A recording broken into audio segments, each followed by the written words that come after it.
It's another beautiful day here out in paradise, people. Perfect for another walk and chat about something that gets a lot of us dreaming. And I'm talking about early retirement. But more importantly, have you got the mindset for early retirement? And when we talk about early retirement, of course, what's the first thing, right? The first thing that just pops into your head, yeah? Go on, say it. Money, right? Have I got enough money? Of course. The nest egg, the investments, the financial freedom, yeah? Of course, that's absolutely crucial. I get that. You need your ducks in a financial row and all of that. Duh, of course. But what if I told you that money, while of course essential, well, that might actually be the easy part. Because today, I'm diving into something which is far more intricate, much more personal, and often more challenging. And that is the psychological side of early retirement. Yeah, it's all about the mindset. And trust me, it's a whole journey of ups and downs. According to some experts, there are a number of phases to retirement. The first one is called the honeymoon phase. There was a talk, a TEDx talk, I do love a TEDx talk, by Dr. Riley Moynes, where he explores the 4 phases of retirement that perfectly sort of capture the roller coaster ride that is life post-work. Now, the first phase, the vacation phase, as research calls it, is very much the honeymoon period. Think about it. The freedom, no more alarm clocks. Every day feels like a Saturday. You're finally going to read all those books. You're going to learn to paint. You're going to travel the world. Master the ukulele. I have a ukulele. The list is endless. And for a good few months, maybe even up to a year or so, apparently it feels absolutely glorious. Look at me, I'm in a cornfield. I feel like that scene in Gladiator. It feels incredible, yeah? It feels like an extended sabbatical. You're liberated, yeah? You're liberated from the work stress. You finally have all that time for those deferred gratifications I've talked about, you know. Yeah, look, it's pure bliss. Is this how you imagined it? You know, maybe last time you were on holiday, that feeling when you're lying on the sunbed, drinking sangria, you know, to quote Lou Reed, just a perfect day, drink sangria in the park, whatever. So there you are on holiday. You're thinking, yeah, this is the life for me. We should do this all the time.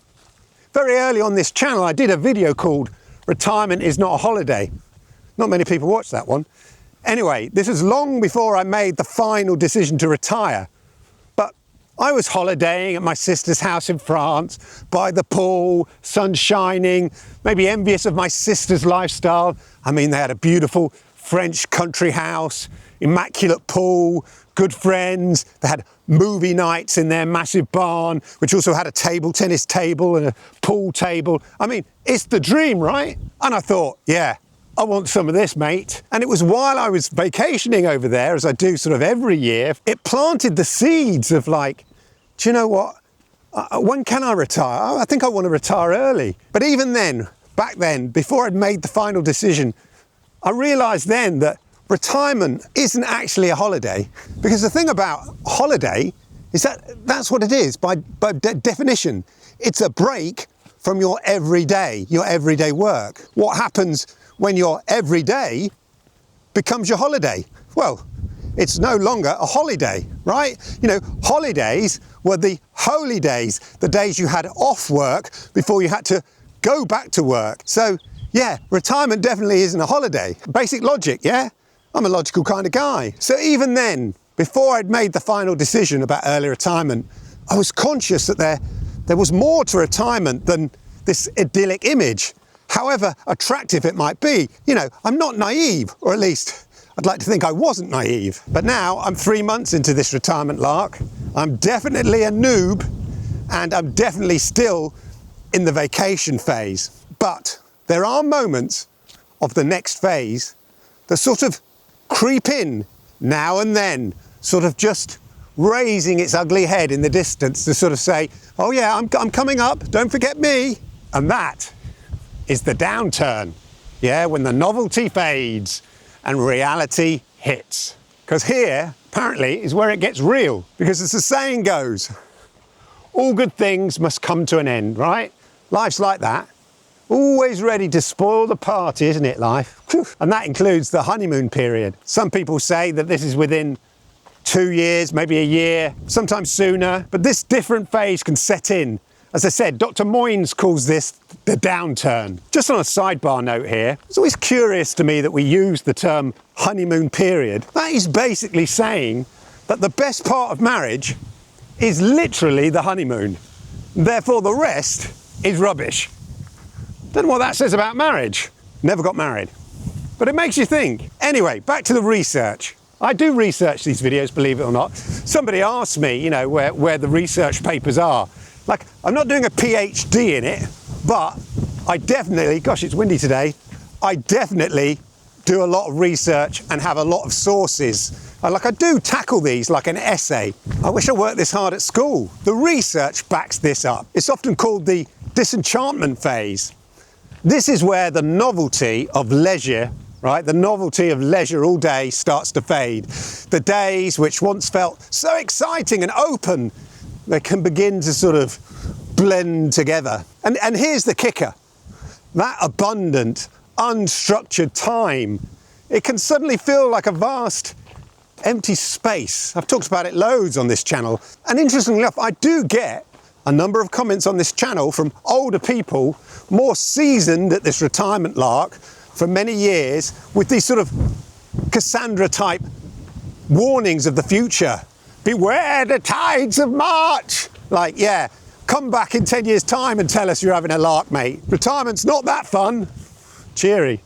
But it's not just one comment. You know, there's a few comments like that. So, you know, it's not a survey of one. You'll soon learn, sonny boy. Strange, isn't it? It doesn't matter what age you are. There's always older people that will still refer to you as sonny boy. Maybe there's something to it. As I said, it's certainly not a survey of one. And I get the whole lark about this sort of loud minority. But anyway, maybe there's a point to this. Anyway, for some, this downturn phase brings unexpected feelings of boredom, a sense of purposelessness, listlessness, and all the othernesses, and even a bit of maybe confusion about who you are without, you know, without that job title defining you, or the character in your workplace defining who you were. Whether you were the office clown, the office wise wizard, or the quiet one, or Colin from accounts, or your job title. You suddenly, as I said, I've said it before on this channel, you've lost identity. And it's that moment when someone asks, so what do you do? And you go, I'm retired. As I've said before again on this channel, a bit lame. Or even sort of contributes to that sense of invisibility. That's a real psychological hurdle. I've talked about it on this channel a number of times. I still haven't settled on what I am. Am I retired? Or am I a content creator? Again, judging from the comments I get, you're not retired. You make videos all day. But, you know, that supposes, therefore, that retirement is doing absolutely nothing. Yeah? Which isn't necessarily the case. You can work in your garden all day, right? So what? Are you retired or are you a gardener? Do you know what I mean? Making videos is my hobby. Yeah, I get a bit of beer money maybe from YouTube for doing this, but hey, I've just monetized my hobby. What's that Mark Antony quote? If you love what you do, you'll never work a day in your life. Do you think he had that inscribed on the Roman Senate wall, you know, like a sort of David Brent inspirational poster? If you have a cheesy poster like that, or you have that written on your wall at work or anything in the office, let me know in the comments down below. So, as its very term suggests, it can be a bit miserable, the downturn phase. But don't despair, because after the downturn comes the powerful phase of exploration. This is where you actively start to rediscover yourself. It's about asking, what am I actually retiring to?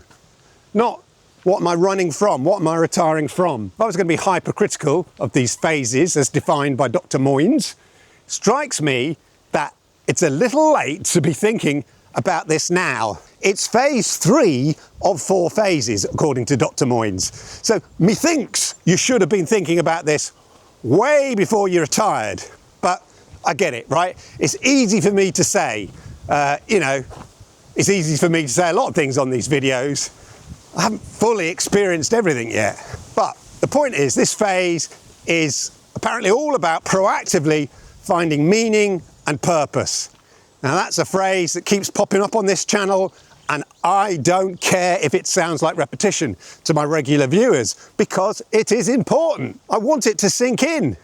You know, it's called repeated exposure, or the mere exposure effect, as used by marketing brands, you know. The point is, this phase is about cultivating new interests, hobbies, and developing new skills. Work usually provides us with clear goals and structure. And when that's gone, while at first it might seem a lot of fun, and then we go, I'm a bit bored with this and I don't know what to do, suddenly you kind of wish you did have a bit of structure in your life, maybe. Hence the exploration phase. This might be the bit where you pick up a musical instrument, or do something you always wanted to learn, take a class, volunteer for a cause, you know, that you greatly care for.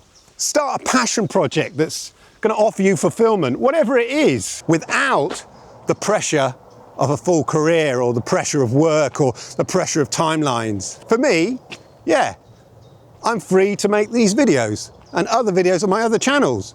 Yeah, I like playing at YouTuber. Yeah, this is my cosplay, as my daughter would say, without any pressure. You know, I don't have to make any money out of this. It's not a business. I can just do it out of pleasure. Yeah, this phase is very much about, I guess, setting new goals, new challenges, and an opportunity to excite yourself and redefine your identity beyond the workplace. Although, as I say, Dr. Moynes, I think maybe people should have thought about this before they actually retired. But again, easy for me to say, and in retrospect, yeah, I'm not sure I thought about it that much either. And finally, after all that, because it has been like a roller coaster, we arrive at reinvention. This is where you recover your sense of identity, your purpose in life, and your power. It's not just about filling the time up like an empty vase or something, or an empty jar. No, and I'm about to repeat themes from other videos here. It's about crafting a life that is authentic, sustainable, and rooted in your enduring personal passions. You know, embracing new challenges, stimulating the mind mentally. These are key. All this helps keep your brain active, you know, and reduces the risk of cognitive decline, and hopefully will boost life satisfaction and therefore mental well-being. Not bad.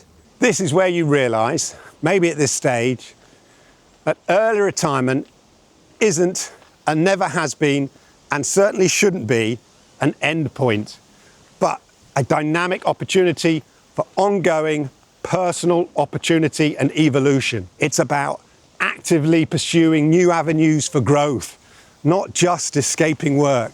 If you're trying to escape work, that is not enough reason for retirement and early retirement. So the question is mindset. Do you have the right mindset for early retirement? And with most things in life, it's not a one-size-fits-all here. But research, again, does give us some pretty clear indicators on what personality types suit early retirement. Firstly, adaptability and resilience are huge. You need to be able to adapt. You need to be tough. Life changes, and you need to be flexible, able to adjust your attitude about life and accept things that you cannot alter. Viewing retirement as an ongoing journey, as I said, not a final destination. Things can change. Look, it's only been 3 months, and I feel I've already been on a journey of discovery, of self-discovery. As I've been exploring in my various videos, make sure you subscribe and hit that notification bell to catch up on all my videos. A lot of this is me having open therapy, right? This is my open therapy, thank you, doctor, and talking out my thoughts. And it's been enlightening for me. So, as I said, I hope it is for you. Please subscribe, like, and all of that. I've made some small adjustments to my mindset. Even though it's only been like 3 months, I've already felt myself adapting to the changing situation, even in that short space of time. Secondly, a purpose-driven orientation. Are you someone who thrives on having goals, even if they're self-directed? Can you find meaning outside external structures and stuff like that? Especially like a job structure. Are you self-determined? And thirdly, strong social connections. Early retirement often means many of your friends are still working. I've mentioned about them before. You know, my partner's still working. And so you're creating a kind of peer gap. You know, do I pop down the garden centre during the week and make friends with the old folks there over coffee? I get 2 free coffees a month. Are you willing to proactively cultivate new social circles or join clubs or volunteer to avoid isolation? I think I'm a bit rubbish at this. In fact, I know I'm a bit rubbish at this. But interestingly enough, through these very videos, I've had people reach out to me. And I feel like, you know, we're building a small community here. I'd like to think so. But I could and I should do more, I know that. Ever since lockdown, I've been very comfortable in my house with all my kit and equipment and everything like that. And even my sister once commented that she thought I was slowly turning into some sort of recluse. I mean, I never thought about myself being a recluse in that way because, hey, when I was at work and in the office, I was the guy, you know, and all of that. Whoa, you know, not quite David Brent, but anyway, I was often the centre of attention. So I'd never thought of myself as being slightly isolated or, you know, recluse, but I was enjoying my independence, being on my own, my solitude. But I have found it harder to make the effort. And I realise I do need to spice up my life. And, you know, friends can do that. Not those kind of friends. So, I mean, yeah, I have to try harder, I think, on that side, work on myself a bit, be a bit more social. Memo to Clive, be a bit more friendly, you bastard. And finally, thinking about personality. While everyone can adapt, some traits, some personality traits lend themselves to a much more smoother transition. Using research, using the 5-factor model, suggests that individuals with low neuroticism, meaning basically you're less prone to anxiety or overthinking or general vulnerability, tend to report higher retirement satisfaction and often are much better prepared. On the flip side, those with high extroversion, ongoing, active, enjoy social interaction, also predict higher satisfaction and activity levels in retirement because they're naturally more inclined to maintain those social roles and engage in various activities if you're an outgoing type person. Even if you lean a bit more introverted or prone to a little worry, don't sweat it. Understanding your own tendencies just means maybe you can plan proactively. If you're an introvert, it's weird, I'm both introvert and extrovert. Extrovert when I'm doing these, but introvert when I'm in social group. Well, no, I can turn it on in a social group. Anyway, enough about me.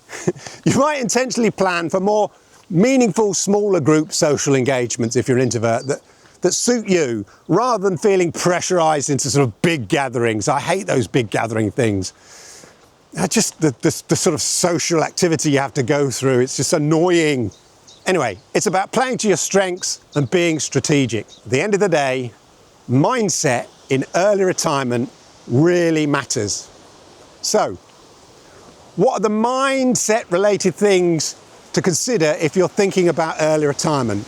1, decouple your identity from your job, right? Start thinking about who you are beyond your career title, yeah?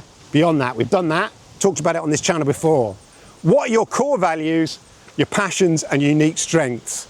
It's like doing a CV or a job interview for yourself. Plan it all out, plan for purpose, not just leisure. Don't assume that a constant vacation will be totally fulfilling. Yeah, initially it might be, but after a while it might not. Think about new routines, goals, contributions, and that will start bringing meaning to your days. Next one, be proactive about those social connections. Your work friends might be busy, yeah, sure. So how will you intentionally build new connections and stay engaged if you're no longer at work? Embrace a growth mindset. Again, another sort of repeated thing I've looked at on this channel. Be open to learning, adapting and reinventing yourself. Retirement is an opportunity to evolve. I feel like a butterfly, yeah? Coming through, no longer a caterpillar. I mean, even consider a trial run. If possible, a phased retirement or an extended sabbatical can give you valuable insights. If you've got like extended leave, at work, after you've been there for 10 years, you get an extra 2 days extended leave every year and you can boil them up and then take maybe a 6-month sabbatical off work. I never did, but that would be an example where you could sort of try before you buy. There's this couple called the Kreider Yodas, and they test drove their non-working years with an extended cycling trip.